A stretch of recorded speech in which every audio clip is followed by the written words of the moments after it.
বাণিজ্যিক প্রলোভনে সহজে মুছে ফেলা যায় না।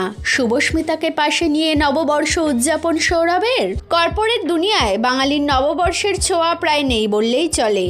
বছরের প্রথম দিনে সকালে উঠে গঙ্গা স্নানে যাওয়া, নতুন জামা কাপড় পরা, দোকানে দোকানে হালখাতা করতে যাওয়া, লাল সবুজ রসনা খাওয়া, এসব প্রায় উঠেই গেছে। তবুও খুঁজলে হয়তো হাতে গোনা কয়েকজনকে পাওয়া যায় যাদের এই দিনটি বিশেষভাবে উদযাপন করতে দেখা যায়। সেরকমই একজন হলেন অভিনেতা সৌরভ চক্রবর্তী। এদিন লক্ষ্মীঝাঁপি ধারাবাহিকের সহ অভিনেত্রী শুভস্মিতা মুখার্জির সঙ্গে ছবি শেয়ার করে অভিনেতা লিখেছেন, আকাশ ছোঁয়া ফায়ার ক্র্যাকার, কাউন্টডাউন, একের পর এক রাখতে না পারা রেজলিউশন, বুর্জ খলিফার গা বেয়ে ওঠানামা করা আলোর রোশনাই, এই সবের ভিড়ে প্রত্যেকবার ভেবেছি আমাদের ছাপোষা মধ্যবিত্ত নববর্ষ পালন আদৌ কি টিকে থাকতে পারবে, নাকি ওপেন মার্কেট ইকোনমি ধুয়ে মুছে দেবে আমাদের মা মাসিমা যাবতীয় রিচুয়ালগুলোকে। জীবনের 38টা বসন্ত পার করার পরে আমি একটা ব্যাপারে নিশ্চিত, যে টান নারীর কিংবা শিকড়ের শুধু বাণিজ্যিক প্রলোভনে তাকে সহজে মুছে ফেলা যায় না। তাই বেঁচে থাক আমাদের প্যাচপ্যাচে গরমে নতুন সুতির জামা,